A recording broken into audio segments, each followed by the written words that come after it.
ನಮಸ್ಕಾರ. ಆರೋಗ್ಯವೇ ಭಾಗ್ಯ ವಿಶೇಷ ಕಾರ್ಯಕ್ರಮಕ್ಕೆ ಸ್ವಾಗತ. ನಾನು ದಿವ್ಯಶ್ರೀ ದಾಸ್.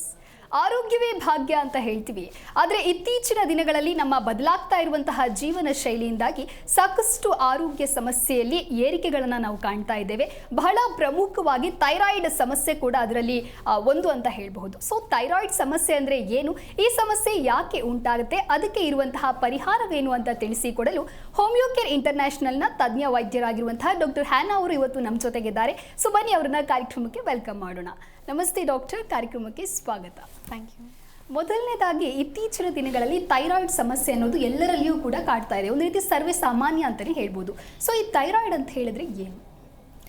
ಥೈರಾಯ್ಡ್ ಅಂತ ಹೇಳಿದ್ರೆ ಗಳಗಂಡ ಅಂತ ಕನ್ನಡದಲ್ಲಿ ಹೇಳ್ತಾರೆ. ಸೊ ಇದು ಥೈರಾಯ್ಡ್ ಅಂತಂದರೆ ಅದು ಚಿಟ್ಟೆಯ ಆಕಾರದಲ್ಲಿ ಗಂಟಲ ಮುಂಭಾಗದಲ್ಲಿರುವಂಥ ಒಂದು ಗ್ರಂಥಿಯಾಗಿದೆ. ಸೊ ಇದರಿಂದ ಹಾರ್ಮೋನ್ಗಳ ಉತ್ಪತ್ತಿ ಯಾವುದಾಗುತ್ತೆ ಅಂದರೆ T3, T4 ಮತ್ತು ಕ್ಯಾಲ್ಸಿಟೋನಿನ್ ಅನ್ನೋ ಹಾರ್ಮೋನ್ಸ್ಗಳು ಉತ್ಪತ್ತಿ ಆಗ್ತದೆ. ಸೊ ಅದರ ಹೆಸರಲ್ಲಿ ಹೇಳುವ ಪ್ರಕಾರ T3 ಅಂದರೆ 3 ಅಯೋಡಿನ್ ಆಟಮ್ ಇರ್ತದೆ, T4 ಅಂದರೆ 4 ಅಯೋಡಿನ್ ಆಟಮ್ ಇರ್ತದೆ. ಸೊ ಕ್ಯಾಲ್ಸಿಯಂ ಸಹ ಪ್ರೊಡಕ್ಷನ್ ಆಗಲಿಕ್ಕೆ ಇದು ಹೆಲ್ಪ್ಫುಲ್ ಆಗುತ್ತೆ. ಇದು ಸ್ವತಃ ತಾನೇ ಕೆಲಸ ಮಾಡೋದಿಲ್ಲ. ಸೊ ಹಿಂದೆ ಬ್ರೈನ್ ಅಂದರೆ ಬೆದಳಿನ ಹಿಂಭಾಗದಲ್ಲಿ ಬಟಾಣಿಯ ಆಕಾರದಲ್ಲಿ ಇರುವಂಥ ಪಿಟ್ಯೂಟರಿ ಗ್ಲ್ಯಾಂಡಿಂದ ಸೆಕ್ರೇಷನ್ ಆಗುವಂಥ TSH ಹಾರ್ಮೋನಿಂದ ಈ T3, T4 ಫಂಕ್ಷನ್ ಆಗಲಿಕ್ಕೆ ಸಹಾಯ ಆಗ್ತದೆ. So TSH thyroid stimulating hormone ಅಂತ ಹೇಳ್ಬೋದು. ಸೊ ಈ ಹಾರ್ಮೋನ್ ಏನು ಮಾಡ್ತದೆ, T3, T4 ಅನ್ನೋದನ್ನ ಸೆಕ್ರೇಷನ್ ಮಾಡಲಿಕ್ಕೆ ಹೆಲ್ಪ್ಫುಲ್ ಮಾಡ್ತದೆ. ಸೊ ಸ್ವತಃ ಥೈರಾಯ್ಡ್ ಗ್ಲ್ಯಾಂಡೇ ಸಹ T3, T4 ಸೆಕ್ರೇಟ್ ಮಾಡಲಿಕ್ಕೆ ಸಾಧ್ಯ ಇಲ್ಲ. ಸೊ TSH ಇಂದ ಅದು ಹೆಲ್ಪ್ ಮಾಡಲಿಕ್ಕೆ ಸಾಧ್ಯ ಆಗ್ತದೆ. ಸೊ ಇದರಲ್ಲಿ ಆ ಪ್ರಮುಖ ಕಾರಣಗಳು ಇವಾಗ ನೋಡೋದಾದರೆ ಹೈಪೋಥೈರಾಯ್ಡ್ ಆಗಿರ್ಬೋದು, ಹೈಪರ್ ಥೈರಾಯ್ಡ್ ಆಗಿರ್ಬೋದು. ಸೊ ಇದು ಸರ್ವೇ ಸಾಮಾನ್ಯ ಆಗಿದೆ. ಅದರಲ್ಲಿ ನೋಡುವಂಥದ್ದಾದರೆ ನಾನಾ ವಿಧಗಳು ಬರ್ತದೆ. ಇದರಲ್ಲಿ ಅದಕ್ಕೆ ಏನಾದರೂ ಒಂದು ಆಕ್ಟಿವಿಟಿ ಸರಿಯಾಗಿ ಆಗ್ತಾ ಇಲ್ಲ ಆ ಗ್ರಂಥಿಯಲ್ಲಿ ಅಂತಂದರೆ ಸೊ ನಾನಾ ವಿಧಗಳನ್ನ ನೋಡ್ಬೋದು. ಒಂದು ಹೈಪೋ ಇರ್ಬೋದು, ಹೈಪರ್ ಇರ್ಬೋದು, ಗಾಯ್ಟರ್ ಅಂತ ಕೇಳ್ಬೋದು, ಅಥವಾ ಟೈರೋಟಾಕ್ಸಿಕ್ಸ್ ಅಂತ ಹೇಳ್ಬೋದು. ಸೊ ಹಶಿಮೋಟೋಸ್ ಥೈರಾಯ್ಡೈಟಿಸ್ ನಾನಾ ವಿಧಗಳಿದೆ. ಸೊ ಈಗ ಕಾಮನ್ ಆಗಿ ನಾವು ನೋಡುವಂಥದ್ದು, ಕ್ಲಿನಿಕಲಿ ನಾವು ನೋಡುವಂಥದ್ದಾಗಿದ್ದರೆ ಹೈಪೋಥೈರಾಯ್ಡ್ ಅನ್ನೋದನ್ನ ಸರ್ವೇ ಸಾಮಾನ್ಯವಾಗಿ ನೋಡುವಂಥದ್ದಾಗಿದೆ. ಸೊ ಹೈಪೋಥೈರಾಯ್ಡಲ್ಲಿ ಕಾಂಪ್ಲಿಕೇಶನ್ಸ್ ಆಗಿ ಗಾಯ್ಟರ್ ಅಂತ ನಾವು ನೋಡ್ಬೋದು. ಗಾಯ್ಟರ್ ಅಂತಂದರೆ ಏನಾಗ್ತದೆ ಅಂದರೆ ಗಂಟಲು ಮುಂಭಾಗದಲ್ಲಿ ಊತ ಬರುವಂಥದ್ದಾಗಿರುತ್ತೆ. ಸೊ ಯಾವಾಗ ಗಂಟಲು ನೋಡಿದ್ರೆ ನುಂಗ್ಲಿಕ್ಕೆ ಆಗೋದಿಲ್ಲ ಅಥವಾ ಕಷ್ಟ ಆಗ್ತಾ ಇದೆ. ಕೆಲವರಿಗೆ ನುಂಗ್ಲಿಕ್ಕೆ ಕಷ್ಟ ಆಗೋದು ಇಲ್ಲದು ಸಿಂಪ್ಟಮ್ಲೆಸ್ಸು ಇರ್ಬೋದು ಅಥವಾ ಸಿಂಪ್ಟಮ್ಸ್ ಸಹ ಇರ್ಬೋದು. ಅದನ್ನು ಗಾಯ್ಟರ್ ಅಂತ ಹೇಳ್ತಾರೆ. ಇದು ಯಾಕಾಗಿ ಬರ್ತದೆ ಅಂದರೆ ಅಯೋಡಿನ್ ಡಿಫಿಷಿಯನ್ಸಿ. ಯಾವಾಗ ಆಹಾರದಲ್ಲಿ ನಾವು ಸರಿಯಾದ ಅಯೋಡಿನ್ ಅಂಶವನ್ನು ನಾವು ತಗೊಳ್ತಾ ಇಲ್ವೋ, ಸೊ ಆವಾಗ ಡಿಫಿಷಿಯನ್ಸಿಯಿಂದ ಈ ಥೈರಾಯ್ಡ್ ಹಾರ್ಮೋನ್ ಪ್ರೊಡಕ್ಷನ್ಗಳಿಗೆ ಅಫೆಕ್ಟ್ ಆಗ್ತದೆ. ಸೊ ಆವಾಗ ನಾವು ಸರಿಯಾದ ಸೂಕ್ತವಾದ ಬ್ಲಡ್ ಟೆಸ್ಟ್ ಮಾಡಿಸಿದಾಗ ಗೊತ್ತಾಗುತ್ತೆ ನಮಗೆ ಹೈಪೋಥೈರಾಯ್ಡ್ ಇದೆಯಾ ಅಥವಾ ಹೈಪರ್ ಥೈರಾಯ್ಡ್ ಇದೆಯಾ ಅಂತ ಹೇಳಿ ಗೊತ್ತಾಗುತ್ತೆ. ಸೊ T3, T4, TSH ಏನಾಗುತ್ತೆ, ಯೂಶ್ವಲಿ ನಾರ್ಮಲ್ ವ್ಯಾಲ್ಯೂ ಏನು ಹೇಳ್ತಾರೆ ಅಂದರೆ 0.3 to 0.4 ಅಥವಾ 0.5 ವಿತಿನ್ ಈ ರೇಂಜಲ್ಲಿ ಇದ್ದರೆ ಇಟ್ಸ್ ಓಕೆ, ಥೈರಾಯ್ಡ್ ಗ್ರಂಥಿ ಸರಿಯಾದ ರೀತಿಯಲ್ಲಿ ಕೆಲಸ ಮಾಡ್ತಾ ಇದೆ ಅಂತ ಹೇಳ್ಬೋದು. ಸೊ ಈ TSH ಏನಾಗುತ್ತೆ 0.5ಗಿಂತ ಜಾಸ್ತಿ ಆಯಿತು, ಸೆಕ್ರೇಷನ್ ಜಾಸ್ತಿ ಆಯಿತು ಅಂತ ಹೇಳಿದಾಗ ಸೊ ಏನಾಗುತ್ತೆ ಹೈಪೋಥೈರಾಯ್ಡ್ ಅಂತ ಹೇಳ್ಬೋದು. ಸೊ ಇದನ್ನು ಕಡಿಮೆ ಆದಾಗ ಏನಂತಾರೆ ಹೈಪರ್ ಥೈರಾಯ್ಡ್ ಅಂತ ಹೇಳ್ತೀವಿ. ಸೊ ಮೇಜರ್ ಆಗಿ ಹೈಪೋ ಮತ್ತು ಹೈಪರ್ ಅಂತ ಹೇಳ್ಬೋದು. ಓಕೆ, ಥೈರಾಯ್ಡಲ್ಲಿ ಟೈಪ್ಸ್ಗಳ ಬಗ್ಗೆ ನೀವು ಹೇಳ್ತಾ ಇದ್ರಿ. ಸೊ ಆ ಟೈಪ್ಸ್ಗಳು ನಮ್ಮಲ್ಲಿ ಇದೆ ಅಥವಾ ಆ ಸಮಸ್ಯೆ ಕಂಡು ಬರುತ್ತೆ ಅಂತ ಹೇಳಿದ್ರೆ ಅದಕ್ಕೆ ಇರುವಂತಹ ಗುಣಲಕ್ಷಣಗಳು ಯಾವುದು? ನಾನು ಕಾಮನ್ ಆಗಿ ಹೇಳಿದಾಗೆ ಇವಾಗ ಹೈಪೋ ನಾವು ಸರ್ವೇ ಸಾಮಾನ್ಯವಾಗಿ ನೋಡ್ತೇವೆ. ಹೈಪೋ ಥೈರಾಯ್ಡಿಸಮ್ ಅಂತಂದರೆ ಏನಾಗುತ್ತೆ, ನಾನು ಆಗಲೇ ಹೇಳ್ದಂಗೆ TSH ವ್ಯಾಲ್ಯೂ ಜಾಸ್ತಿ ಇರ್ತದೆ. ಸೊ ನಾವು ಬ್ಲಡ್ ರಿಪೋರ್ಟ್ ಮಾಡಿದಾಗಲೇ ಗೊತ್ತಾಗುತ್ತೆ ನಮ್ಗೆ TSH ಲೆವೆಲ್ ಎಷ್ಟಿದೆ, ಎಷ್ಟು ಪ್ರಮಾಣದಲ್ಲಿದೆ ಅಂತ ಗೊತ್ತಾಗುತ್ತೆ. ಸೊ ಇದರ ಲಕ್ಷಣಗಳಂತ ನಾವು ಬಂದಾಗ ಸೊ ಕೂದಲು ಉದುರಿಕೆ ಇರ್ಬೋದು ಅಥವಾ ಅನ್ಯೂಶುವಲ್ ವೇಟ್ ಗೇನ್ ಅಂದರೆ ಇದ್ದಕ್ಕಿದ್ದಂಗೆ ತೂಕ ಹೆಚ್ಚಳ ಇರ್ಬೋದು, ಅಥವಾ ಪೀರಿಯಡ್ಸ್ ಮುಟ್ಟುವಲ್ಲಿ ಏರುಪೇರು ಇರ್ಬೋದು, ಅಥವಾ 1 ತಿಂಗಳು ಅಥವಾ 2 ತಿಂಗಳು ರೆಗ್ಯುಲರ್ ಆಗ್ತಾ ಇರೋರು 2 ತಿಂಗಳಿಗೊಮ್ಮೆ ಆಗ್ಬೋದು ಅಥವಾ 3 ತಿಂಗಳು 6 ತಿಂಗಳಿಗೊಮ್ಮೆ ಅತಿಯಾದ ರಕ್ತಸ್ರಾವ. ಸೊ ಇದು ಹೆಣ್ಣು ಮಕ್ಕಳಲ್ಲಿ ಕಂಡು ಬರುವಂಥದ್ದಾಗಿದೆ. ಆಮೇಲೆ ಕ್ಯಾಲ್ಸಿಯಂ ಕೊರತೆ ಆಗ್ತದೆ. ಸೊ ಥೈರಾಯ್ಡ್ ಗ್ಲ್ಯಾಂಡ್ ಏನಾಗುತ್ತೆ, ಈ ಅಬ್ಸಾರ್ಪ್ಷನ್, ಮೆಟಬಾಲಿಸಮ್, ಚಯಾಪಚಯ ಅಂತ ಹೇಳ್ತೀವಿ. ಸೊ ಈ ಮೆಟಬಾಲಿಸಮ್ ಹೆಲ್ಪ್ ಮಾಡಲಿಕ್ಕೆ ತುಂಬಾ ಥೈರಾಯ್ಡ್ ಗ್ಲ್ಯಾಂಡ್ ಅದು ಅತ್ಯವಶ್ಯಕ ಆಗಿದೆ. ಸೊ ಯಾವಾಗ ಇದರಲ್ಲಿ ಹಾರ್ಮೋನಲ್ ವೇರಿಯೇಷನ್ ಆಗುತ್ತೋ ಸೊ ಮೆಟಬಾಲಿಸಮಲ್ಲೂ ಸಹ ಏರುಪೇರು ಆಗ್ತದೆ. ಸೊ ನಮ್ಮ ಕಾನ್ಸ್ಟಿಪೇಷನ್ ಏನಂತಾರೆ ಮಲಬದ್ಧತೆ ಅಂತ ಹೇಳ್ತೀವಿ. ಸೊ ಮೋಷನ್ ಮಾಡಲಿಕ್ಕೂ ಕಷ್ಟ ಆಗುತ್ತೆ. ಸೊ ಅದರಿಂದ ಎಕ್ಸರ್ಟ್ ಪ್ರೆಷರ್ ಮಾಡಿದಾಗ ಅದು ಬೇರೆ ಕಾಂಪ್ಲಿಕೇಶನ್ಸ್ ಇರ್ಬೋದು, ಒಂದು ಪೈಲ್ಸ್ ಆಗಿರ್ಬೋದು, ಫಿಷರ್ ಆಗಿರ್ಬೋದು, ಅದರಿಂದ ಆಗುತ್ತೆ. ನೆಕ್ಸ್ಟು ಕ್ಯಾಲ್ಶಿಯಂ ಲೆವೆಲ್ ಸಹ ಇದು ಪ್ರೊಡಕ್ಷನ್ ಮಾಡಲಿಕ್ಕೆ ಹೆಲ್ಪ್ಫುಲ್ ಆಗುತ್ತೆ. ಯಾವಾಗ ಕ್ಯಾಲ್ಶಿಯಂ ಲೆವೆಲ್ ಕಡಿಮೆ ಆಗ್ತದೋ ಸೊ ಎಲ್ಲ ಬೋನ್ಸಲ್ಲೂ ವೀಕ್ ಆದಂಗೆ ಆಗುತ್ತೆ, ಬೋನ್ಸ್ ಪೇನ್ ಇರುತ್ತೆ, ಜಾಯಿಂಟ್ಸ್ ಪೇನ್ ಇರುತ್ತೆ, ಸ್ವಲ್ಪ ದೂರ ನಡೆದ್ರೆ ಸಾಕು ಕಾಲು ನೋವು ಅಂಥದ್ದಾಗಿರ್ಬೋದು, ಅಥವಾ ರಾತ್ರಿ ಮಲಗಲಿಕ್ಕೆ ಸಂಕಟ ಆಗ್ತಾ ಇರ್ಬೋದು, ಸ್ವಲ್ಪ ಕೆಲಸ ಮಾಡಿದ್ರೆ ಆಯಾಸ ಆಗೋವಂಥದ್ದಾಗಿರ್ಬೋದು, ಯಾವಾಗಲೂ ನಿದ್ದೆ ಮಾಡುವಂಥದ್ದೇ ಇರುತ್ತೆ, ಯಾವ ಕೆಲಸದಲ್ಲೂ ಮನಸ್ಸಿಟ್ಟು ಕೆಲಸ ಮಾಡಲಿಕ್ಕೆ ಆಗಲ್ಲ, ಆಲಸ್ಯತನ, ಸೊ ಮೀನ್ಸ್ ಡಿಪ್ರೆಷನ್ ಅಂತ ಇರ್ತಾರೆ. ಸೊ ನಗು ಅನ್ನೋದೇ ಅವರಲ್ಲಿ ಇರೋದಿಲ್ಲ. ಸೊ ನಗೋ ವಿಷಯ ಮಾತಾಡಿದ್ರು ಸಹ ಅವರಿಗೆ ನಗಬೇಕು ಅನ್ನೋ ಮೀನ್ಸ್ ಮೂಡ್ ಸ್ವಿಂಗ್ಸ್ ಅಂತ ಹೇಳ್ಬೋದು. ಸೊ ಒಮ್ಮೆ ನಗು ಅಂತದಿದ್ರೆ ಒಬ್ರು ಅಳುವಂಥ ಸಮಯ ಹಾಗೆ. ಸೊ ಜನ ಜೊತೆ ಬೆರೆಯೋದಿಲ್ಲ, ಸೊ ಒಬ್ಬರೇ ಇರಬೇಕು ಅನ್ನೋದು. ಸೊ ಆಮೇಲೆ ಸ್ಕಿನ್ ಡ್ರೈ ಆಗುವಂಥದ್ದು, ಇಚ್ಚಿಂಗ್ ಜಾಸ್ತಿ ಆಗುವಂಥದ್ದು. ಸೊ ಜನ ಏನಾಗ್ತಾರೆ ಇಚ್ಚಿಂಗಿಗೆ ಮರೆ ಹೋಗ್ತಾರೆ, ಬಟ್ ಅದರ ಆ್ಯಕ್ಚುಯಲ್ ಕಾಸ್ ಏನು ಅಂತ ಕಂಡಿಡ್ಲಿಕ್ಕೆ ಹೋಗೋದಿಲ್ಲ. ಸೊ ಯಾಕಂದರೆ ಬ್ಲಡ್ ಟೆಸ್ಟ್ ಮಾಡಿಸೋದಿಲ್ಲ. ಸೊ ಸ್ಕಿನ್ ಇಚ್ಚಿಂಗ್ ಆಗ್ತಿದೆ ಅಂತ ಆ್ಯಂಟಿ ಹಿಸ್ಟಮಿನ್ ಆಗಿರ್ಬೋದು ಲೋಕಲ್ ಅಪ್ಲಿಕೇಶನ್ಗೆ ಅದಕ್ಕೆ ಮರೆ ಹೋಗ್ತಾರೆ. ಸೊ ಆ್ಯಕ್ಚುಯಲ್ ಕಾಸು ಥೈರಾಯ್ಡು ಒಂದು ಕಾಸ್ ಇರುತ್ತೆ. ಸೊ ಥೈರಾಯ್ಡ್ ಒಂದ್ಸತಿ ಮಾಡಿಸೋದು ಸೂಕ್ತವಾಗಿದೆ. ಅದು ಹೆಣ್ಮಕ್ಳಲ್ಲಿ ಜಾಸ್ತಿ ಥೈರಾಯ್ಡ್ ಹೆಚ್ಚಾಗಿ ಕಾಣಿಸುವಂಥದ್ದಾಗಿದೆ. 30 ವರ್ಷ ಮೇಲ್ಪಟ್ಟಾದ್ಮೇಲೆ ಈ ಹಾರ್ಮೋನಲ್ ವೇರಿಯೇಷನ್ ಇದ್ದಾಗ ಸೊ ಅವರು 6 ತಿಂಗಳಿಗೊಮ್ಮೆ ಅಥವಾ 3 ತಿಂಗಳಿಗೊಮ್ಮೆ ಥೈರಾಯ್ಡ್ನ ಚೆಕ್ ಮಾಡಿಸೋದು ಅತ್ಯವಶ್ಯಕವಾಗಿದೆ. ಸೊ ಮರುವಿಕೆ ಅಂದರೆ ವೀಕ್ ಮೆಮೊರಿ, ಒಂದು ಅಡುಗೆ ಮನೆಗೆ ಹೋದಾಗ ಉಪ್ಪು ಅಥವಾ ಸಕ್ಕರೆ. ಕಾಲರ್ ರೆಡಿ ಇದ್ದಾರೆ. ಓಕೆ, ಶಿವು ನಮಸ್ಕಾರ, ಎಲ್ಲಿಂದ ಕಾಲ್ ಮಾಡ್ತಾ ಇದ್ದೀರಾ? ಅಮ್ಮ ನಾವು ಮಂಡ್ಯದಿಂದ ಮಾತಾಡ್ತಾ ಇರೋದು. ಓಕೆ, ಡಾಕ್ಟರ್ ಇದ್ದಾರೆ, ಮಾತನಾಡಿ. ಅಮ್ಮ ಹಲೋ ಅಮ್ಮ ನಮಸ್ಕಾರ.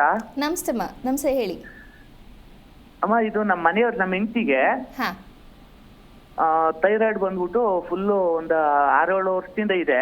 ಓಕೆ. ಅವ್ರೇನ್ ಮಾಡ್ತಾರೆ, ಈಗ ಸ್ವಲ್ಪ ಜಾಸ್ತಿ ಶೀತ ಆದಾಗ ಅಂತ ಎಳಿತಾರೆ. ಮತ್ತೆ ಸುಮಾರು ಸರಿ ಹಾಸ್ಪಿಟಲ್ಗೆಲ್ಲ ತೋರ್ಸೋರು ಏನ್ ಮಾಡ್ತಾರೆ, ಏನು ಮಾಡಕ್ಕಾಗಲ್ಲ, ಇದು ಹಂಗೇನೆ, ನೀವು ಮಾತ್ರೆ ನುಂಗಿ ಅಂದ್ಬಿಟ್ಟು 125 ಮಾತ್ರೆ ಕೊಟ್ಟಿದ್ದಾರೆ. ಓಕೆ. ಆದ್ರೂ ಅದು ಊದ್ಕೊಂಡಾಗ ಜಾಸ್ತಿ ಅವರು ಇದಾಗ್ತದೆ, ಸುಸ್ತಾಯ್ತದೆ, ಬೆವ್ರು ಕಡಿತದೆ, ಆ ತರ ಆಗಿದೆ ಮೇಡಮ್. ಈಗ ಸ್ವಲ್ಪ ಜಾಸ್ತಿ ಈಗ ಒಂದು ಮಳೆ ಸೈಕ್ಲೋನ್ ಆಗ್ಬಿಟ್ಟಿತ್ತು, ಅವಾಗಿಂದ ಈಗ ಸ್ವಲ್ಪ ಶೀತ ಜಾಸ್ತಿ ಆಗ್ಬಿಟ್ಟು ಒಂದ್ಸಲ ಅಂತ ಎಳಿತಾರೆ ಮೇಡಮ್. ಉಪ್ಸ ನೀವು ಹೇಳೋದು ಅಂದ್ರೆ ಉಸಿರಾಡ್ಲಿಕ್ಕೆ ಕಷ್ಟ ಆಗತ್ತೆ, ಸ್ವಲ್ಪ ದೂರ ನಡೆದ್ರೆ ಸಾಕು ಉಸಿರಾಡ್ಲಿಕ್ಕೆ ಕಷ್ಟ ಆಗ್ತಾ ಇದೆ ಅಂತ ಹೇಳ್ತಿದ್ದೀರಾ? ಹೌದಮ್ಮ, ಹೌದಮ್ಮ. ಹೌದು. 125 mg 5-6 ವರ್ಷದಿಂದ ಅದನ್ನೇ ತಗೊಂತಾ ಇದ್ದಾರಾ ಅಥವಾ ಕಡಿಮೆ ಅಥವಾ ಜಾಸ್ತಿ ಏನಾದರೂ ಹೆಚ್ಚು ಕಮ್ಮಿ ಆಗಿದೆಯಾ, ಹೇಗೆ?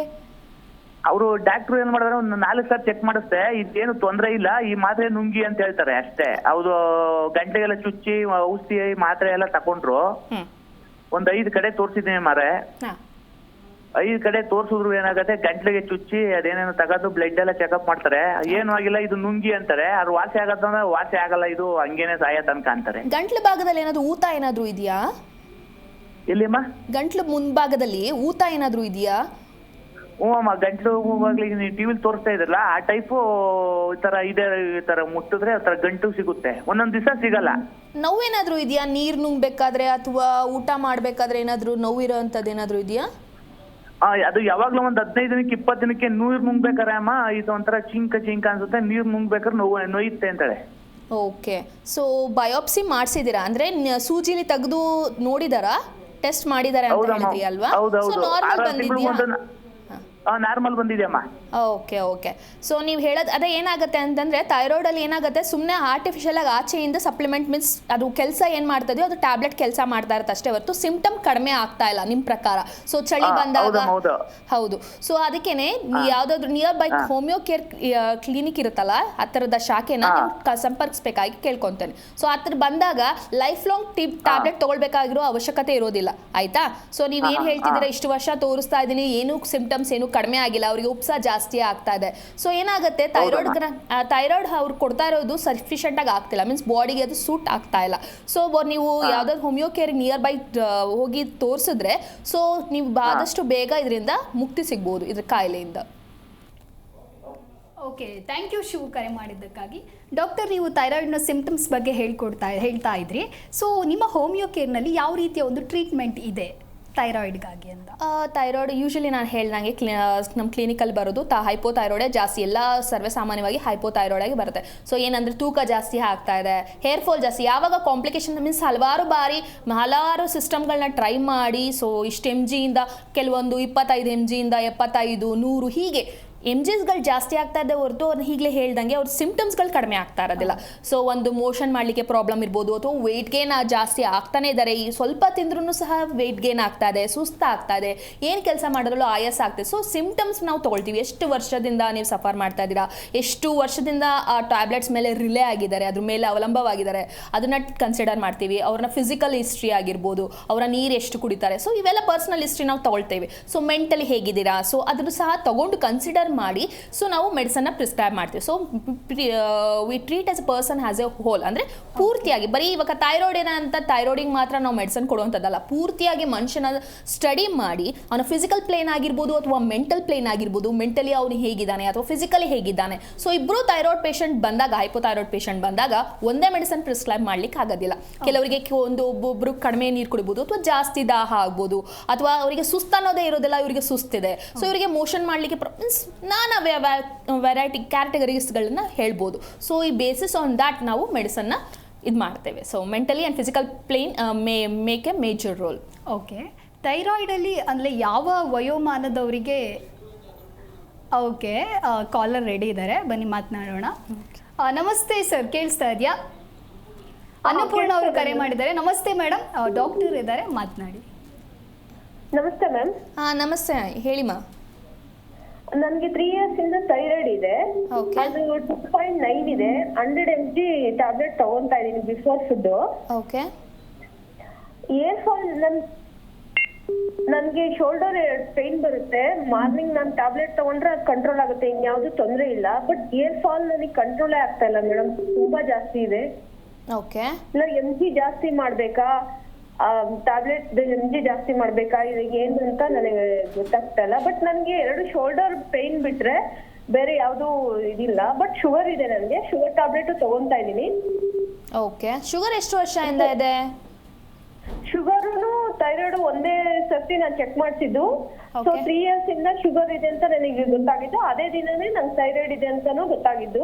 ಮಣಿಪಾಲ್ ಹಾಸ್ಪಿಟಲ್ ಅಲ್ಲಿ ಇದು ಫುಲ್ ಬಾಡಿ ಚೆಕ್ಅಪ್ ಮಾಡಿಸುವಾಗ ನನಗೆ ಗೊತ್ತಾಗಿದ್ದು. ಸೊ ಅಲ್ಲಿವರೆಗೂ ನನಗೆ ಗೊತ್ತಿಲ್ಲ.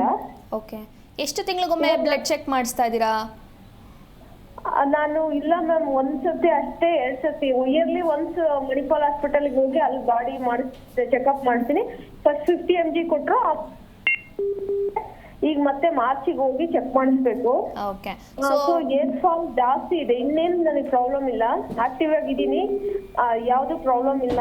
ಬಟ್ ಅದು ಏರ್ ಫಾಲ್ ಏನ್ ಮಾಡ್ಬೇಕು ಅಂತ ನನಗೆ ಗೊತ್ತಾಗ್ತಿಲ್ಲ ಮೇಡಮ್. ಹೇರ್ ಫಾಲ್ ಆಗೋದು ಈ ಥೈರಾಯ್ಡ್ ಇಂದ, ಮೀನ್ಸ್ ನಿಮಗೆ ಕೊಡ್ತಾ ಇರೋ ಟ್ಯಾಬ್ಲೆಟ್ ಸರಿಯಾದ, ಮೀನ್ಸ್ ನೀವು ಹೇಳ್ತಾ ಇದ್ದೀರಾ ಎಲ್ಲಾನು ನಾರ್ಮಲ್ ಆಗಿದೆ, ಬಟ್ ಹೇರ್ ಫಾಲ್ ಮಾತ್ರ ಆಗ್ತಾ ಇದೆ ಅಂದರೆ ನಿಮಗೆ ಆಗ್ತಾ ಇರೋದು ಏನಾಗ್ತಿದೆ ಅಂದರೆ ಸಪ್ಲಿಮೆಂಟ್ ಮೀನ್ಸ್ ಆಚೆಯಿಂದ ಕೊಡುವಂಥದ್ದು ಸರಿಯಾದ ಥೈರಾಯ್ಡ್ ಸರಿಯಾಗಿ ಫಂಕ್ಷನ್ ಮಾಡಲಿಕ್ಕೆ ಮಾತ್ರ ಇದಾಗ್ತಿದೆ. ಬೇರೆ ಸಿಸ್ಟಮ್ಸ್ ಆಗಿರ್ಬೋದು, ಬೇರೆ ಆರ್ಗನ್ಸ್ಗಳು ಫಂಕ್ಷನ್ ಮಾಡಲಿಕ್ಕೆ ಅದು ಸರಿಯಾದ ರೀತಿಯಲ್ಲಿ ಅದು ಉಪಯೋಗ ಆಗ್ತಿಲ್ಲ. ನೀವು ಥೈರಾಯ್ಡ್ ಇದೆ ಅಂತ ಹೇಳಿದಾಗ 3 ತಿಂಗಳು ಅಥವಾ 6 ತಿಂಗಳಿಗೊಮ್ಮೆ ಬ್ಲಡ್ ಟೆಸ್ಟ್ ಮಾಡಿಸೋದು ಸೂಕ್ತ ಆಗಿದೆ. ಸೊ ಒಂದ್ಸತಿ ತಗೊಂಡು ಅದೇ MGನ ಕಂಟಿನ್ಯೂ ಮಾಡಿಯೋದು ಸೂಕ್ತ ಅಲ್ಲ. ಸೊ ನಿಮ್ಮ ವ್ಯಾಲ್ಯೂಸ್ TSH ವ್ಯಾಲ್ಯೂ ಕಡಿಮೆ ಇದೆಯಾ ಅಥವಾ ಜಾಸ್ತಿ ಇದೆಯಾ ಅದ್ರ ಮೇಲೆ ಡಿಪೆಂಡ್ ಮಾಡಿಕೊಂಡು MGಗಳನ್ನ ಕಡಿಮೆ ಅಥವಾ ಜಾಸ್ತಿ ಮಾಡ್ಬೋದು. ಆದರೆ ಹೋಮಿಯೋಕೇರಲ್ಲಿ ಬಂದಾಗ ಸೊ ಈ MGಗಳನ್ನ ಆದಷ್ಟು ಟೇಪರ್ ಮಾಡ್ಕೊಂಡ್ಬರ್ಬೋದು. ಈಗ 75 ಇದ್ರೆ ಇನ್ನ ಕಡಿಮೆ ಮಾಡಿ 50, ಸೊ ಹೀಗೆ ಕಡಿಮೆ ಮಾಡಿ ನಾವು ಮೆಡಿಸನ್ ಆಲ್ಮೋಸ್ಟ್ ನಿಲ್ಲೇ ಮಾಡ್ಬೋದು. ಸೊ ಆದಷ್ಟು ಥ್ಯಾಂಕ್ ಯು ಅನ್ನಪೂರ್ಣ, ಕರೆ ಮಾಡಿದ್ದಕ್ಕಾಗಿ.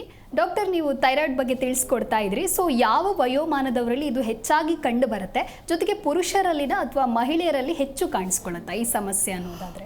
ಈ ಥೈರಾಯ್ಡ್ ಸಮಸ್ಯೆ ಪುರುಷರಲ್ಲೂ ಸಹ ಕಾಣಿಸ್ತದೆ, ಅಥವಾ ಹೆಣ್ಣುಮಕ್ಕಳಲ್ಲಾದ್ರೂ ಸರ್ವೇ ಸಾಮಾನ್ಯ ಆಗಿದೆ. ಹೆಣ್ಣು ಮಕ್ಕಳಲ್ಲಿ ಹೆಚ್ಚಾಗಿ ನಾವು ಕಾಣುವಂಥದ್ದಾಗಿದೆ. ಆದರೆ ಥೈರಾಯ್ಡ್ ಗಂಡು ಮಕ್ಕಳಲ್ಲಿ ಬಂದಾಗ ಅದು ತೀವ್ರತೆ ಜಾಸ್ತಿ ಇರ್ತದೆ, ಅಂದರೆ ಅದರ ಕಾಂಪ್ಲಿಕೇಶನ್ಸ್ ಜಾಸ್ತಿ ಆಗಿರ್ಬೋದು. ಹೇಗೆ ಅಂತಂದರೆ ಅವರ ಸೆಕ್ಷುವಲ್ ಲೈಫಲ್ಲಿ ಆಗಿರ್ಬೋದು, ಸೆಕ್ಷುವಲ್ ವೀಕ್ನೆಸ್ ಆಗಿರ್ಬೋದು, ಸೊ ಅದರಲ್ಲಿ ಪ್ರಾಬ್ಲಮ್ ಆಗ್ತದೆ. ಸೊ ಇನ್ಫರ್ಟಿಲಿಟಿ ಅಂತಾನೆ ಹೇಳ್ಬೋದು. ಸೊ ಗಂಡು ಮಕ್ಕಳಲ್ಲಿ ಬಂದಾಗ, ಹೆಣ್ಮಕ್ಳಲ್ಲಿ ಬಂದಾಗ ನಾ ಹೇಳ್ದಂಗೆ ಹೆಣ್ಮಕ್ಳಲ್ಲೂ ಯಾಕಂದರೆ ಅವರ ಸರಿಯಾದ ಆಹಾರ ಪದ್ಧತಿ ಆಗಿರ್ಬೋದು, ಅಥವಾ ಜೀವನ ಶೈಲಿ ಆಗಿರ್ಬೋದು, ಅಥವಾ ಉಪ್ಪಿನ ಅಂಶ, ಅಯೋಡಿನ್ ಅಂಶ ತಗೊಳ್ದಲೇ ಇರ್ಬೋದು. ಬರೀ ಉಪ್ಪಿನ ಅಂಶ ಅನ್ನೋದೇ ಮುಖ್ಯ ಆಗೋದಿಲ್ಲ. ಸೊ ನಾನಾ ಮಿನರಲ್ಸು ಅಥವಾ ವೈಟಮಿನ್ಸ್ಗಳು ಪ್ರಾಮುಖ್ಯತೆ ವಹಿಸ್ತದೆ ಥೈರಾಯ್ಡ್ ಸರಿಯಾದ ಫಂಕ್ಷನ್ ಆಗಲಿಕ್ಕೆ. ಓಕೆ, ಮಾತನಾಡೋಣ ಮೇಡಮ್. ಕಾಲರ್ ಇದ್ದಾರೆ, ಶಿಡ್ಲಘಟ್ಟದಿಂದ ನಿರ್ಮಲಾ ಅಂತ ಹೇಳಿ ಲೈನಲ್ಲಿ ಇದ್ದಾರೆ. ನಮಸ್ತೆ ಮಾ. ಹಲೋ, ನಮಸ್ತೆ ಮಾ. ನಮಸ್ತೆ ನಮಸ್ತೆ ಮೇಡಮ್. ಡಾಕ್ಟರ್ ಇದ್ದಾರೆ, ಮಾತನಾಡಿ. ಆಯ್ತು ಮೇಡಮ್. ಹಲೋ. ಹಲೋ, ನಮಸ್ತೆ ಮಾ, ಹೇಳಿ.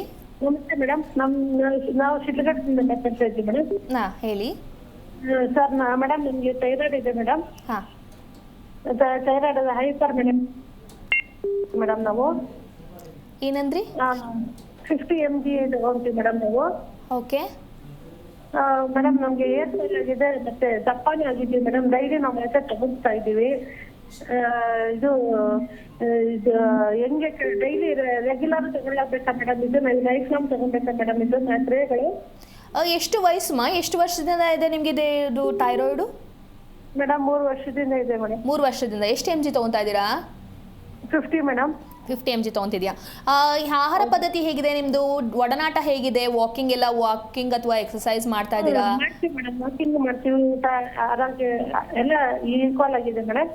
ಅಂದ್ರೆ ನಮ್ಗೇನ್ ಅನ್ಸ್ತಾ ಇದೆ ಅಂದ್ರೆ ಇದು ಲೈಫ್ ಲಾಂಗ್ ತಗೊಂಡ್ಬೇಕು ಅನಿಸ್ತಾ ಇದೆ ಮೇಡಮ್ ನಾವು. ಇದು ಏನಾಗುತ್ತೆ ಅಂದ್ರೆ ಅದು ರೀಪ್ಲೇಸ್ಮೆಂಟ್ ಅಷ್ಟೇನೆ. ನೀವು ಆ ಥೈರಾಯ್ಡ್ ಗ್ರಂಥಿ ಸರಿಯಾದ ರೀತಿಯಲ್ಲಿ ವರ್ಕ್ ಆಗ್ತಿಲ್ಲ ಅಂತ ಆರ್ಟಿಫಿಷಿಯಲ್ ಆಗಿ ಆಚೆಯಿಂದ ಮೆಡಿಸಿನ್ ಕೊಡ್ತಾ ಇದ್ದಾರೆ. ಸೊ ಅಲ್ಲಿ ಅದು ವರ್ಕ್ ಆಗೋವರೆಗೂ ನಿಮ್ಗೆ ಎಲ್ಲ ಸಿಸ್ಟಮು ಚೆನ್ನಾಗೇ ಇರ್ತದೆ. ಅಥವಾ ನೀವು ಹೇಳ್ದಂಗೆ ಹೇರ್ ಫಾಲ್ ಇದೆ ಅಂತ ಹೇಳ್ತಿದ್ದೀರಾ, ಸೊ ಐರನ್ ಅಂಶನೂ ಸಹ ಕಡಿಮೆ ಆಗೋ ಚಾನ್ಸಸ್ ಇರ್ತದೆ. ಸೊ ವೈಟಮಿನ್ ಡಿ ಕಡಿಮೆ ಆಗುವಂಥದ್ದು ಇರ್ತದೆ, ವೈಟಮಿನ್ B12. ಸೊ ಬರೀ ಥೈರಾಯ್ಡ್ ಮಾತ್ರ ಚೆಕ್ ಮಾಡಿಸೋದಂಥದ್ದಲ್ಲ, ವೈಟಮಿನ್ ಡಿ ಆಗಿರ್ಬೋದು, HB ಆಗಿರ್ಬೋದು, ವೈಟಮಿನ್ B12 ಆಗಿರ್ಬೋದು, ಈ ಅಂಶಗಳ ಕಡೆನೂ ಗಮನ ಇಡಿಸ್ಬೇಕಾಗತ್ತೆ. ಹೆಚ್ಚಾದ ಸೊಪ್ಪು ತರಕಾರಿಗಳನ್ನ ಸೇವನೆ ಮಾಡಿ, ಆಯಿತಾ? ಸೊ ಈವನ್ ಹಣ್ಣುಗಳು ಅಥವಾ ಮಾಂಸಾಹಾರಿ ಆಗಿದ್ರೆ ಫಿಶ್ ತಗೊಳ್ಳೋದಾಗಿರ್ಬೋದು, ಮೊಟ್ಟೆ ತಗೊಳ್ಳೋದಾಗಿರ್ಬೋದು, ಅದನ್ನು ತಗೊಳ್ಳಿ. ಅಥವಾ ಹಣ್ಣುಗಳಂತ ಬಂದಾಗ ಸ್ಟ್ರಾಬೆರಿ ಆಗಿರ್ಬೋದು, ಪೈನಾಪಲ್ ಆಗಿರ್ಬೋದು, ಸೊ ಕ್ರ್ಯಾನ್ಬೆರಿ ಅಂತ ಫ್ರೂಟ್ಸ್ಗಳನ್ನ ಸೇವನೆ ಮಾಡಿ. ಸೊ ನೀವು ಲೈಫ್ ಲಾಂಗ್ ಮೀನ್ಸ್ ಹ್ಯಾಲೋಪತಿಯಲ್ಲಿ ಹೋದರೆ ಲೈಫ್ ಲಾಂಗ್ ತಗೊಳ್ಳುವಂಥ ಇದ್ದೇ ಇರ್ತದೆ. ಸೊ ಹೋಮಿಯೋ ಕೇರ್ ಅಂತ ಇಂಟರ್ನ್ಯಾಷನಲ್ ಅಲ್ಲಿ ಬಂದಾಗ, ಹೋಮಿಯೋಪತಿಯಲ್ಲಿ ಬಂದಾಗ ಲೈಫ್ ಲಾಂಗ್ ತಗೊಳ್ಳುವಂಥ ಅವಶ್ಯಕತೆ ಏನೂ ಇರೋದಿಲ್ಲ. ಸೊ ನಿಮ್ಗೆ ಆ ಚಿಂತೆ ಇರೋದಿಲ್ಲ. ಸೊ ನೀವು ಹೋಮಿಯೋಪತಿಯ ಮೆಡಿಸಿನ್ ಸ್ಟಾರ್ಟ್ ಮಾಡಿದ್ರೆ ಸೊ ಸೂಕ್ತ ಪರಿಹಾರ ಕೊಡ್ಬೋದು ನೋಡಿ. ಓಕೆ, ಥ್ಯಾಂಕ್ ಯು ನಿರ್ಮಲಾ ಕರೆ ಮಾಡಿದ್ದಕ್ಕಾಗಿ. ಮೇಡಮ್, ತಿಳಿಸ್ಕೊಡ್ತಾ ಇದ್ರಿ ನೀವು ಥೈರಾಯ್ಡ್ ಬಗ್ಗೆ. ಈಗ ಕೆಲವೊಬ್ಬರಿಗೆ ಈ ಸಿಂಪ್ಟಮ್ಸ್ ಇದೆ ಅಂತ ಹೇಳಿ ಗೊತ್ತಾಗೋದಿಲ್ಲ. ಹಾಗೆ ಅವರಿಗೆ ಹೇಗೆ ಗೊತ್ತಾಗತ್ತೆ ಥೈರಾಯ್ಡ್ ಇದೆ ಅಂತ ಹೇಳಿ ಆ ಸಂದರ್ಭದಲ್ಲಿ? ಓಕೆ, ನಾನು ಆಗಲೇ ಹೇಳ್ದಂಗೆ ತೂಕ ಹೆಚ್ಚಳಿಕೆ ಆಗ್ತಾ ಇದೆ. ಸೊ ಊಟ ಕರೆಕ್ಟಾಗಿ ಪ್ರಮಾಣದಲ್ಲಿ ಮಾಡಿದ್ರೂ ಸಹ ತೂಕ ಹೆಚ್ಚಾಗ್ತಾ ಇದೆ. ಸ್ವಲ್ಪ ದೂರ ನಡೆದ್ರೆ ಆಯಾಸ ಆಗ್ತಾ ಇದೆ, ಬೋನ್ಸಲ್ಲಿ ಪೇನ್ ಬರ್ತಾ ಇದೆ. ಸೊ ಅವ್ರೇನು ಅನ್ಕೋತಾರೆ ಕ್ಯಾಲ್ಸಿಯಂ ಲೆವೆಲ್ ಕಡಿಮೆ ಆಗಿದೆ, ಸೊ ಸಪ್ಲಿಮೆಂಟ್ ತೊಗೊಳ್ಳುವಂಥದ್ದಾಗಿರುತ್ತೆ. ಅಥವಾ ಪೀರಿಯಡ್ಸಲ್ಲಿ ಪ್ರಾಬ್ಲಮ್ ಇದೆ, ಪೀರಿಯಡ್ಸ್ ಇರ್ರೆಗ್ಯುಲರ್ ಆಗ್ತಾ ಇದೆ. ಸೊ ಪೀರಿಯಡ್ಸಿಗೆ ಏನು ಪ್ರಾಬ್ಲಮ್ ಇರೋದು ಅದಕ್ಕೆ ಮಾತ್ರ ಟ್ರೀಟ್ಮೆಂಟ್ ತೊಗೊಳ್ಳೋಂತಾಗಿದೆ. So thyroid function test, blood test ಮಾಡಿಸೋದನ್ನ ಮರೀತಾರೆ. ಸೊ ಪ್ರಾಮುಖ್ಯವಾಗಿ ಬೇಕಾಗಿರೋದು ಥೈರಾಯ್ಡ್ ಫಂಕ್ಷನ್ ಟೆಸ್ಟ್. ಅದು ಬಿಟ್ಟು ಅಥವಾ ಹೇರ್ ಲಾಸ್ ಆಗ್ತದೆ, ಈಗ ತಾನೇ ಹೇಳ್ದಂಗೆ ಹೇರ್ ಲಾಸ್ ಆಗ್ತಾ ಇದೆ, ಹೇರ್ ಲಾಸಿಗೆ ಏನೇನು ಬೇಕು ಟ್ರೀಟ್ಮೆಂಟು ಅದನ್ನು ತೊಗೊಳ್ತಾ ಇರ್ತಾರೆ. ಆದರೆ ಬೇಕಾಗಿರುವಂಥ ಸೂಕ್ತವಾದ ರಕ್ತ ಪರೀಕ್ಷೆ ಥೈರಾಯ್ಡ್ ಅನ್ನೋದು ಮುಖ್ಯ ಕಾರಣವಾಗಿರ್ತದೆ. ಸೊ ಅದನ್ನು ಮಾಡಿಸೋದು ಜನ ಮರ್ತು ಹೋಗ್ತಾರೆ. ಸೊ ಯಾವಾಗ ಅನ್ಎಕ್ಸ್ಪೆಕ್ಟೆಡ್ ಆಗಿ ಏನೋ ಒಂದು ಕಂಪ್ಲೀಟ್ ಬಾಡಿ ಚೆಕಪ್ ಮಾಡಿದಾಗ್ಲೇ ಕೆಲವರಿಗೆ ಆವಾಗ ತಕ್ಷಣಕ್ಕೆ ಗೊತ್ತಾಗುತ್ತೆ ಥೈರಾಯ್ಡ್ ಇದೆ. ಸೊ ನಾನು ಯಾಕೆ ತೂಕ ಹೆಚ್ಚಾಗ್ತಾ ಇದ್ದೀನಿ, ಎಷ್ಟು ವ್ಯಾಯಾಮ ಮಾಡಿದ್ರೂ, ಎಷ್ಟು ಸರಿಯಾದ ಆಹಾರ ಪದ್ಧತಿ ಮಾಡಿದ್ರೂ ಸಹ ಯಾಕೆ ತೂಕ ಹೆಚ್ಚಾಗ್ತಾ ಇದೆ. ಸೊ ಈಗ ಥೈರಾಯ್ಡ್ ಟೆಸ್ಟ್ ಮಾಡಿದಾಗಲೇ ಗೊತ್ತಾಗುತ್ತೆ ಸೊ ಥೈರಾಯ್ಡ್ ಇದೆ. ಸೊ ಥೈರಾಯ್ಡ್ ಹೆಣ್ಮಕ್ಳು ಥೈರಾಯ್ಡ್ ಟೆಸ್ಟ್ ಮಾಡಿಸೋದು ಸೂಕ್ತ, ಯಾವ ಸರಿಯಾದ ಸಮಯದಲ್ಲಿ ಮಾಡಿಸೋದಾದ್ರೆ ಸೊ ಮುಂದೆ ಆಗುವಂಥ ಕಾಂಪ್ಲಿಕೇಶನ್ಸ್ನ ಹೆಣ್ಮಕ್ಳಲ್ಲಿ ಆದಷ್ಟು ತಡೆಯಬಹುದು. ಅಥವಾ ಮರುವಿಕೆ ಜಾಸ್ತಿ, ನಾನು ಆಗಲೇ ಹೇಳಿದೆ, ಈಗ ಗೃಹಿಣಿಯರು ಅಡುಗೆ ಮನೆಯಲ್ಲಿ ಒಂದು ಕಡೆ ಇಟ್ಟಿರೋ ಡಬ್ಬನ ಇನ್ನೊಂದು ಕಡೆ ಮರ್ತು ಹೋಗೋದು, ಅಥವಾ ಸಾಲ್ಟ್ ಅಥವಾ ಶುಗರ್ ಬದಲು ಸಾಲ್ಟ್ ಬದಲು ಶುಗರ್, ಸೊ ಹೀಗೆ ಅದ್ಲು ಬದಲು ಅಥವಾ ಮರ್ತು ಹೋಗೋದು. ಸೊ ಈ ಥರ ಆಗ್ತದೆ. ಸೊ ಮರುವಿಕೆ ಅಂತ ಹೇಳ್ಬೋದು. ಸೊ ಮರುವು ಮೊದಲನೇ ಇದಾಗುತ್ತೆ. ಯಾಕೆ ಮರುವು ಆಗ್ತದೆ ಅಂದರೆ ಅವರ ದೈನಂದಿನ ಚಟುವಟಿಕೆಯಲ್ಲಿ ಸೊ ಈ ಥೈರಾಯ್ಡ್ ಹಾರ್ಮೋನ್ ಪ್ಲೇ ಆಗ್ತಾ ಇದೆ ಅಂತ ಅವ್ರಿಗೆ ಗೊತ್ತಾಗೋದಿಲ್ಲ. ಸೊ ಏನೋ ಜೀವನದ ಗಡಿಬಿಡಿಯಲ್ಲಿ ಹಂಗೆ ಆಗ್ತಾ ಇದೆ, ಸೊ ಸರಿ ಹೋಗುತ್ತೆ ಅನ್ನೋದನ್ನ ಇಗ್ನೋರ್ ಮಾಡ್ತಾರೆ. ಸೊ ಅದನ್ನು ಮಾಡೋದು ತಪ್ಪು. ಸೊ ಹೇರ್ ಲಾಸ್ ಆಗ್ತಾ ಇದೆ ಅಂದಾಗ್ಲೂ ಸಹ ಥೈರಾಯ್ಡ್ ಮಾಡಿಸೋದು ಸೂಕ್ತ ಆಗಿದೆ. ಓಕೆ, ನಿಮ್ಮ ಹೋಮಿಯೋ ಕೇರ್ನಲ್ಲಿ ಥೈರಾಯ್ಡ್ ಸಮಸ್ಯೆ ಇದೆ ಅಂತ ಹೇಳಿ ಒನ್ಸ್ ಅವ್ರು ಟ್ರೀಟ್ಮೆಂಟ್ ತಗೊಂಡ್ರೆ ಮತ್ತೆ ಅದು ಅಲ್ಲಿಗೆ ಕ್ಯೂರ್ ಆಗುತ್ತಾ ಅಥವಾ ರಿಯಕರೆನ್ಸ್ ಆಗುವಂತಹ ಚಾನ್ಸಸ್ ಇರುತ್ತಾ? ರಿಯಕರೆನ್ಸ್ ಆಗುವಂಥ ಚಾನ್ಸಸ್ ಏನೂ ಇರೋದಿಲ್ಲ. ಸೊ ಹೇಳ್ದಂಗೆ ನಾವು ಹೇಳಿರೋ ಡಯಟ್ ಪ್ಲಾನ್ ಆಗಿರ್ಬೋದು, ಅಥವಾ ಹೇಗೆ ಫಾಲೋಅಪ್ಸ್ಗಳನ್ನ ಕರೆಕ್ಟಾಗಿರುವುದಾಗಿರ್ಬೋದು, ಸೊ ಎಲ್ಲನೂ ಕರೆಕ್ಟಾಗಿ ಫಾಲೋಅಪ್ ಮಾಡಿದಾಗ ಖಂಡಿತವಾಗ್ಲೂ ಇದರಿಂದ ಸೂಕ್ತವಾದ ಮೀನ್ಸ್ ಬೇಗನೆ ಪರಿಹಾರ ಕಂಡುಕೊಳ್ಬೋದು. ಏನು ಲಾಂಗ್ ಟರ್ಮ್ ಅಂತ ಏನಂತಾರೆ ಹೋಮಿಯೋಪತಿಲಿ, ಲಾಂಗ್ ಟರ್ಮ್ ಇದು ಪ್ರೋಸೆಸ್ಸು ಯಾರು ಹೋಗ್ತಾರೆ ಅಂತ ಅಂದ್ಬಿಟ್ಟು ಹೋಗ್ತಾರೆ. But it's not it's misconception. Long term ಅಂತೂ ಖಂಡಿತವಾಗ್ಲೂ ಅಲ್ಲ. ಸೊ ಎಷ್ಟು ಬೇಗ ನೀವು ರೀಚ್ ಆಗ್ತೀರಾ ಅನ್ನೋದು ಮುಖ್ಯ ಆಗುತ್ತೆ. ಸೊ ಈಗ ಕ್ಯಾನ್ಸರು ಇನಿಷಿಯಲ್ ಸ್ಟೇಜಲ್ಲಿ ಬಂದಾಗ ಸೊ ರೀಚ್ ಆದರೆ ವಿ ಕ್ಯಾನ್ ಕ್ಯೂರ್ ಪಾಸಿಬಿಲಿಟೀಸ್ ತುಂಬ ಜಾಸ್ತಿ ಇರುತ್ತೆ. ಫೈನಲ್ ಸ್ಟೇಜಲ್ಲಿ ಬಂದು ನಾನು ಉಳಿಲೇಬೇಕು, ನನ್ನನ್ನು ಹೆಲ್ಪ್ ಮಾಡಿ ಅಂತ ಕಾಂಪ್ಲಿಕೇಶನ್ ಸ್ಟೇಜಲ್ಲಿ ಬಂದಾಗ ಸೊ ಏನಾಗುತ್ತೆ, ನಮಗೂ ಸ್ವಲ್ಪ ಕಷ್ಟ ಆಗುತ್ತೆ. ಸೊ ಇನಿಷಿಯಲ್ ಸ್ಟೇಜಲ್ಸಲ್ಲೇ ಬಂದು ಈಗ ನಾನು ಆಗಲೇ ಹೇಳ್ದಂಗೆ 12 mg ಅಥವಾ 50 mg ಸೊ ಇನ್ಕ್ರೀಸ್ ಆಗ್ತಾ ಇರುತ್ತೆ MGsಗಳು, ಬಟ್ ಅವ್ರ ಸಿಂಪ್ಟಮ್ಸ್ಗಳು ಹಾಗೆ ಇರುತ್ತೆ. ಸೊ ಅಥವಾ ಕಾಂಪ್ಲಿಕೇಶನ್ಸ್ಗಳಾಗಿರ್ಬೋದು. ಸೊ ಹಂಗೆ ಆದಾಗ ರೀಚ್ ಔಟ್ ಆದಾಗ ಕ್ಯೂರ್ ಮಾಡಲಿಕ್ಕೆ ಕಷ್ಟ ಆಗುತ್ತೆ. ಸೊ ಇನಿಷಿಯಲಿನೇ ನಮ್ಮನ್ನು ಅಪ್ರೋಚ್ ಮಾಡಿದ್ರೆ, ಹೋಮಿಯೋಪತಿ ಸಿಸ್ಟಮ್ನ ಅಪ್ರೋಚ್ ಮಾಡಿದ್ರೆ ಖಂಡಿತವಾಗ್ಲೂ ಈ ಥೈರಾಯ್ಡ್ ಸಮಸ್ಯೆಯನ್ನು ಖಂಡಿತವಾಗ್ಲೂ ನಿವಾರಣೆ ಮಾಡ್ಬೋದು. ಆ ಸಮಸ್ಯೆ ಸಿವಿಯರ್ ಆದಾಗ ಅವರು ಯಾವ ರೀತಿಯ ಚಿಕಿತ್ಸೆಯನ್ನು ಪಡೆದುಕೊಳ್ಳಬಹುದು ಅನ್ನೋ ರೀತಿಯಲ್ಲಿ? ಸಿವಿಯರ್ ಅಂತ ಹೇಳಿದಾಗ ಮೀನ್ಸ್ ಹೇಳ್ದಂಗೆ ಸಿಂಪ್ಟಮ್ಲೆಸ್ ಮಾಡ್ಬೋದು, ಅದನ್ನ ಡೋಸಸ್ನ ಟೇಪರ್ ಮಾಡಿಕೊಂಡು ಅದ್ರ ಸಿಂಪ್ಟಮ್ಸ್ ಹೇಗಿದೆ ಕೆಲವರು ಏನಾಗುತ್ತೆ ಅದರಿಂದ ಕಾಂಪ್ಲಿಕೇಶನ್ಸ್ ಸಹ ಜಾಸ್ತಿ ಬರ್ತು, ಬಿ ಪಿ ಬರ್ಬೋದು, ಅಥವಾ ಶುಗರಲ್ಲಿ ವೇರಿಯೇಷನ್ಸ್ಗಳಾಗ್ಬೋದು, ಕೊಲೆಸ್ಟ್ರಾಲ್ ಲೆವೆಲಲ್ಲಿ ವೇರಿಯೇಷನ್ಸ್ ಆಗ್ಬೋದು. ಸೊ ಇವನ್ ಲಿವರ್ ಫಂಕ್ಷನ್ ಟೆಸ್ಟ್ ನಾನಾ ಆರ್ಗನ್ಸ್ಗಳಿಗೆ ಅಫೆಕ್ಟ್ ಆಗ್ತಾ ಹೋಗುತ್ತೆ. ಸೊ ಹೈಪೋಥೈರಾಯ್ಡಲ್ಲಿ ಬಂದಾಗ ಲೋ ಬ್ಲಡ್ ಪ್ರೆಷರ್ ಆಗ್ಬೋದು, ಹೈಪರ್ ಅಂತ ಬಂದಾಗ ಜಾಸ್ತಿ ಮೀನ್ಸ್ ಹಾರ್ಟ್ ಪಂಪ್ ಆಗ್ಬೋದು, ಮೀನ್ಸ್ ಟೆಕಿಕಾರ್ಡಿಯಾ ಅಂತ ಹೇಳ್ತೀವಿ. ಸೊ ಅವಾಗ ಹೈ ಬಿ ಪಿ ಆಗ್ಬೋದು. ಸೊ ಇವಾಗ ಈ ಥರ ಕಾಂಪ್ಲಿಕೇಶನ್ಸ್ಗಳಿಗೆ ಹೋದಾಗ ಸೊ ನಾವೆಲ್ಲಾನು ಕಂಟ್ರೋಲಿಗೆ ತರಬೇಕು ಅಂದರೆ ಒಂದು ಸ್ವಲ್ಪ ಕಷ್ಟ ಆಗ್ತದೆ, ಇಲ್ಲ ಅಂತಲ್ಲ, ಕಂಟ್ರೋಲಿಗೆ ತರ್ಬೋದು, ಬಟ್ ಸ್ವಲ್ಪ ಕಷ್ಟ ಆಗ್ತದೆ. ಇನಿಷಿಯಲಲ್ಲೇ ಬಂದಾಗ ಖಂಡಿತವಾಗ್ಲೂ ನಾವು ಬೇಗನೆ ಅದನ್ನು ರಿಸಲ್ಟ್ ಕೊಡ್ಬೋದು. ತುಂಬ ಕಾಂಪ್ಲಿಕೇಶನ್ಸಲ್ಲಿ ರೀಚ್ ಆದಾಗ, ವೇರಿಯಸ್ ಆರ್ಗನ್ಸ್ಗಳಿಗೆ ರೀಚ್ ಆದಾಗ ಸ್ವಲ್ಪ ಕಷ್ಟ ಆಗುತ್ತೆ, but we can make it. Okay, ನಮ್ಮ ಒಂದು ಲೈಫ್ ಸ್ಟೈಲ್ನ ಮಾಡಿಫಿಕೇಶನ್ ಯಾವ ರೀತಿ ಮಾಡ್ಕೊಳ್ಬೇಕು? ಬಿಕಾಸ್ ಆ ಒಂದು ಬದಲಾಗ್ತಿರುವಂತಹ ಜೀವನ ಶೈಲಿ ಕೂಡ ಈ ಥೈರಾಯ್ಡ್ ಸಮಸ್ಯೆಗೆ ಕಾರಣವಾಗ್ತಾ ಇದೆಯಾ? ಈ ಕುರಿತು ಹೇಳೋದಾದರೆ ನಾ ಆಗಲೇ ಹೇಳಿದಾಗೆ ಥೈರಾಯ್ಡ್ ಮೀನ್ಸ್ ಜಾಸ್ತಿ ಹೊತ್ತು ಸಮಯದಲ್ಲಿ ಎಕ್ಸಸೈಸ್ ಮಾಡ್ದಲೇದು, ವ್ಯಾಯಾಮ ಮಾಡ್ದಲಿರುವಂಥದ್ದು, ಸೊ ಆಹಾರ ಸೇವನೆ ಸರಿಯಾದ ರೀತಿಯಲ್ಲಿ ಆಹಾರ ಸೇವನೆ ಮಾಡ್ದಲಿರೋದು, ಸರಿಯಾದ ಸಮಯದಲ್ಲಿ ಆಹಾರ ಸೇವನೆ ಮಾಡ್ದಲಿರೋದು, ಕೇವಲ ಹೊಟ್ಟೆ ತುಂಬಲಿಕ್ಕೋಸ್ಕರ ಅನ್ನ ಸಾರು, ಅನ್ನ ರಸಂ ಅಥವಾ ಅನ್ನ ಮಜ್ಜಿಗೆ ಅಥವಾ ಕೈಗೆ ಸಿಕ್ಕಿದ್ದು ಅಥವಾ ಬಿಸ್ಕೆಟು, ಆ ಹೆಣ್ಣು ಗೃಹಿಣಿಯರು ಜಾಸ್ತಿ ಇದನ್ನು ಮಾಡೋದು. ಸೊ ಕೈಗೆ ಏನೇನು ಸಿಕ್ತು ಅಥವಾ ಟೈಮಿಗೆ ಹೊಟ್ಟೆ ತುಂಬಿದ್ರೆ ಸಾಕು, ಅಥವಾ ಟೈಮಿಗೆ ಸರಿಯಾಗಿ ಊಟ ಮಾಡೋದಿಲ್ಲ, ಸೊ ಸರಿಯಾದ ಪೌಷ್ಟಿಕಾಂಶ ಆಹಾರಗಳನ್ನ ತಗೊಳ್ಳೋದಿಲ್ಲ. ಸೊ ತರಕಾರಿಗಳಾಗಿರ್ಬೋದು, ಸೊಪ್ಪಾಗಿರ್ಬೋದು, ಈ ಥರ ತರಕಾರಿಗಳು ಅಥವಾ ನಾನ್ ವೆಜ್ ಮಾಂಸಾಹಾರಿ ತಿನ್ನೋರಾಗಿದೆ, ದೈನಂದಿನ ದಿನದಲ್ಲಿ ಮೊಟ್ಟೆ ಆಗಿರ್ಬೋದು, ಫಿಶ್ ಆಗಿರ್ಬೋದು, ಚಿಕನ್ ಆಗಿರ್ಬೋದು, ಸೊ ಇದನ್ನು ದೈನಂದಿನ ದಿನದಲ್ಲಿ ಉಪಯೋಗಿಸ್ಕೊಳ್ಬೇಕಾಗತ್ತೆ. ಸೊ ತರಕಾರಿಗಳಿಂದ ದೂರ ಇರೋದು ಅಥವಾ ಯಾವಾಗಲೂ ಕೂತ್ಕೊಂಡೇ ಇರುವಂಥದ್ದು, ಫಿಸಿಕಲ್ ಆಕ್ಟಿವಿಟಿ ಇಲ್ಲ, ಎಕ್ಸಸೈಸ್ ಏನೂ ಇಲ್ಲ, ಸೊ ಏನಾಗುತ್ತೆ, ಅಥವಾ ಅಯೋಡಿನ್ ಡಿಫಿಷಿಯನ್ಸಿ, ಉಪ್ಪಿನ ಅಂಶ ಸರಿಯಾದ ಆಹಾರದಲ್ಲಿ ಉಪ್ಪಿನ ಅಂಶ ಸರಿಯಾದ ಇಲ್ಲ, ಅತಿಯಾಗಾದ್ರೂ ಜಾಸ್ತಿ ತೊಂದರೆ ಆಗ್ತದೆ ಥೈರಾಯ್ಡ್ ಗ್ಲ್ಯಾಂಡ್ಗೆ, ಕಡಿಮೆ ಆದರೂ ಸಹ ಅಯೋಡಿನ್ ಅಂಶ ಥೈರಾಯ್ಡ್ ಗ್ಲ್ಯಾಂಡ್ ಫಂಕ್ಷನ್ ಆಗಲಿಕ್ಕೆ ಕಷ್ಟ ಆಗುತ್ತೆ. ಥೈರಾಯ್ಡ್ಗೂ ಒಬೆಸಿಟಿಗೂ ಏನಾದರೂ ಲಿಂಕ್ ಇದೆಯಾ? ಆಗಲೇ ಹೇಳ್ದಂಗೆ ಫ್ಯಾಟ್ ಡೆಪೋಸಿಷನ್ ಆಗೇ ಆಗುತ್ತೆ ಖಂಡಿತವಾಗ್ಲೂ. ಫ್ಯಾಟ್ ಡೆಪೋಸಿಷನ್ ಯಾಕಂದರೆ ನಾನು ಆಗಲೇ ಹೇಳ್ದಂಗೆ ಚಯಾಪಚಯ ಮೆಟಬಾಲಿಸಮ್ಗೆ ಹೆಲ್ಪ್ಫುಲ್ ಆಗುತ್ತೆ. ಸೊ ಯಾವಾಗ ಈ ಥೈರಾಯ್ಡು ಹಾರ್ಮೋನ್ ಸರಿಯಾಗಿ ರಿಲೀಸ್ ಆಗಲಿಲ್ಲ ಅಂದರೆ ಆಬ್ವಿಯಸ್ಲಿ ಏನಾಗುತ್ತೆ, ಎನರ್ಜಿಯಾಗಿ ಕನ್ವರ್ಟ್ ಆಗೋವಂಥದ್ದು, ಸೊ ಏನಾಗಿ ಫ್ಯಾಟ್ ಆಗಿ ಬಾಡಿಯಲ್ಲಿ ಸ್ಟೋರೇಜ್ ಆಗ್ತದೆ. ಸೊ ಅದಕ್ಕೋಸ್ಕರ ತೂಕ ಹೆಚ್ಚಾಗ್ತಾ ಇದೆ. ಸೊ ನನಗೆ ಏನು ಮಾಡಿದ್ರು ತೂಕ ಕಡಿಮೆ ಆಗ್ತಾ ಇಲ್ಲ. So even it place a important role. Thyroid gland ಒಂದು ಚಿಕ್ಕ ಗ್ರಂಥಿ ಅಂತ ಅಂದ್ರೂ ಸಹ ಪೂರ್ತಿ ಓವರ್ ಆಲ್ ಬಾಡಿನ ಅದನ್ನು ಕಂಟ್ರೋಲ್ ಮಾಡುವಂಥ ಶಕ್ತಿ ಅದಕ್ಕಿದೆ. ಓಕೆ, ಪೋಸ್ಟ್ ಪ್ರೆಗ್ನೆನ್ಸಿ ನಂತರದಲ್ಲಿ ಥೈರಾಯ್ಡ್ ಕಾಡುವಂತಹ ಸಮಸ್ಯೆಗಳು ಸಾಕಷ್ಟು ಇರುತ್ತೆ. ಸೊ ಯಾಕೆ ಅಂತ ಹೇಳಿ? ಈ ಥೈರಾಯ್ಡ್ ಸಮಸ್ಯೆ ಹೆಣ್ಮಕ್ಳಲ್ಲಿ ಜಾಸ್ತಿ ಅಂತ ನಾನು ಆಗಲೇ ಹೇಳಿದಾಗೆ, ಸೊ ಇದು ಗರ್ಭಾವಸ್ಥೆಯಲ್ಲೂ ಸಹ ಬರುವಂಥದ್ದಾಗಿದೆ. ಗರ್ಭಾವಸ್ಥೆಯಲ್ಲಿ ಭ್ರೂಣದಲ್ಲಿರುವಾಗ ಸೊ ಮಗುಗೆ ಪೂರ್ತಿ ಮೊದಲನೇ 3 ತಿಂಗಳು ತಾಯಿಯ ಮೇಲೆ ರಿಲೇಬಲ್ ಆಗಿರುತ್ತೆ. ಸೊ ಥೈರಾಯ್ಡ್ ಅದರಲ್ಲಿ ಉತ್ಪತ್ತಿ ಆಗಿರೋದಿಲ್ಲ, ಥೈರಾಯ್ಡ್ ಗ್ರಂಥಿ. ಸೊ ತಾಯಿಯ ಮೇಲೇ ರಿಲೇಬಲ್ ಆಗಿದ್ದಾಗ ಸೊ ಫಸ್ಟ್ 3 ಮಂತ್ಸಲ್ಲಿ ಥೈರಾಯ್ಡ್ ಚೆಕ್ ಮಾಡಿಸೋದಕ್ಕಿಂತ 4 ಅಥವಾ 5 ತಿಂಗಳಲ್ಲಿ ಗರ್ಭಿಣಿಯರಲ್ಲಿ ಥೈರಾಯ್ಡ್ ಚೆಕ್ ಮಾಡಿಸ್ಬೇಕಾಗುತ್ತೆ. ಯಾಕಂದರೆ HCG ಹಾರ್ಮೋನ್ ಅನ್ನೋದು ಅದು ಪ್ಲೇ ಮಾಡುತ್ತೆ, ಅದನ್ನು ಫಾಲ್ಸ್ ಇಂಟರ್ಪ್ರಿಟೇಷನ್ ಕೊಡುತ್ತೆ, ಮೀನ್ಸ್ ಥೈರಾಯ್ಡ್ ಇದೆ ಅಂತ 3 ತಿಂಗಳು ಮುಂಚೆ. ಸೊ 3 ತಿಂಗಳು ಆದ ನಂತರ ಥೈರಾಯ್ಡ್ ರಿಪೋರ್ಟ್ ಮಾಡಿಸಿದ್ರೆ ಆ ಗರ್ಭಿಣಿಯಲ್ಲಿ ಮೀನ್ಸ್ ಥೈರಾಯ್ಡ್ ಇದೆಯಾ ಅಥವಾ ಇಲ್ವಾ ಅಂತ ಗೊತ್ತಾಗ್ತದೆ. ಅಕಸ್ಮಾತ್ ಇದೆ ಅಂತ ಗೊತ್ತಾದರೆ, ಗರ್ಭಾವಸ್ಥೆಯಲ್ಲಿ ಮಾತ್ರ ಥೈರಾಯ್ಡ್ ಇದೆ ಅಂತಂದರೆ ಅವಾಗ ಏನು ಬೇಕೋ ಸಪ್ಲಿಮೆಂಟ್ ಅದನ್ನು ಕೊಟ್ಟು ಆಫ್ಟರ್ ದ ಡೆಲಿವರಿ ಅದನ್ನು ನೋಡಿಕೊಂಡು ಬೇಕಾದ್ರೆ ಥೈರಾಯ್ಡ್ ಇವನ್ ಕಂಟಿನ್ಯೂ ಆಗೋ ಚಾನ್ಸಸ್ ಸಹ ಇರ್ತದೆ ಆಫ್ಟರ್ ದ ಡೆಲಿವರಿ. ಅಕಸ್ಮಾತ್ ಏನಾದರೂ ಕಂಟಿನ್ಯೂ ಆಗಲಿಲ್ಲ ಅಂತಂದರೆ ಅಲ್ಲಿಗೆ ಸ್ಟಾಪ್ ಮಾಡಿದ್ರು ಇಟ್ಸ್ ಓಕೆ. ಸೊ ಆದಮೇಲೂ ಇದೆ ಅಂದರೆ ಲೈಫ್ ಲಾಂಗ್ ಮೀನ್ಸ್ ಹಾಗೆ ಹೇಳ್ದಂಗೆ ಥೈರಾಯ್ಡ್ ಲೈಫ್ ಲಾಂಗ್ ಕಂಟಿನ್ಯೂ ಆಗ್ತದೆ. ಸೊ ಥೈರಾಯ್ಡ್ ಹಾರ್ಮೋನ್ ಸಪ್ಲಿಮೆಂಟ್ ಸರಿಯಾಗಿ ಆಗಲಿಲ್ಲ ಅಂದರೆ ಮಗುಲ್ ಆಗುವಂಥ ಬದಲಾವಣೆಗಳು ಏನು ಅಂತಾರೆ, ಮಗುವಿನ ಬೆಳವಣಿಗೆ ಕುಂಠಿತವಾಗ್ತದೆ. ಸೊ ಸರಿಯಾದ ರೀತಿಯಲ್ಲಿ ಬೆಳವಣಿಗೆ ಆಗೋದಿಲ್ಲ, ಮಿಸ್ಕ್ಯಾರಿಯೇಜ್ ಆಗಿರ್ಬೋದು, ಪ್ರಿಮ್ಯಾಚ್ಯೂರ್ ಬರ್ತ್ ಆಗಿರ್ಬೋದು, ವೆಯ್ಟ್ ಲಾಸ್ ಆಗಿರ್ಬೋದು, ಅಥವಾ ಹುಟ್ಟಿದಾಗ್ಲೇ ಮಗುಗೆ ಥೈರಾಯ್ಡ್ ಗ್ರಂಥಿಯ ಪ್ರಾಬ್ಲಮ್ ತೊಂದರೆ ಇರ್ಬೋದು.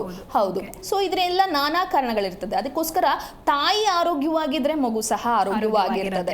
ಸೊ ಅದರಿಂದ ಥೈರಾಯ್ಡ್ನ ಆ ಸಮಯದಲ್ಲಿ ಪರೀಕ್ಷೆ ಮಾಡಿಸೋದು ತುಂಬಾ ಸೂಕ್ತವಾಗಿದೆ.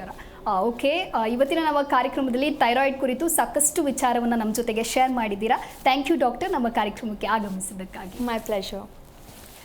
ಎಸ್, ನೋಡಿದ್ರಲ್ವಾ ವೀಕ್ಷಕರೇ, ನೀವು ಕೂಡ ಥೈರಾಯ್ಡ್ ಸಮಸ್ಯೆಯಿಂದ ಬಳಲ್ತಾ ಇದ್ರೆ ಟಿವಿ ಸ್ಕ್ರೀನ್ ಮೇಲೆ ಲಭ್ಯವಾಗ್ತಾ ಇರುವಂತಹ ಈ ನಂಬರ್ಗೆ ಕರೆ ಮಾಡಿ ಡಾಕ್ಟರ್ನೊಂದಿಗೆ ಮಾತನಾಡಿ ಭೇಟಿಯಾಗಿ ಹಾಗೂ ನಿಮ್ಮಲ್ಲಿರ್ತಕ್ಕಂತಹ ಸಮಸ್ಯೆಗೆ ಸೂಕ್ತ ಪರಿಹಾರವನ್ನು ಕಂಡುಕೊಳ್ಳಿ ಅಂತ ಹೇಳ್ತಾ ನೋಡ್ತಾ ಇರಿ ಜಿ ಕನ್ನಡ ನ್ಯೂಸ್, ಸತ್ಯವೇ ಸುದ್ದಿಯ ಜೀವಾಳ.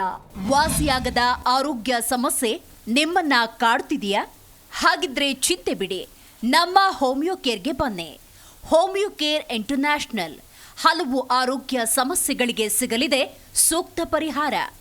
ನೇರ ಭೇಟಿಗೆ ಸಂಪರ್ಕಿಸಿ 9550001133 1800 10811212.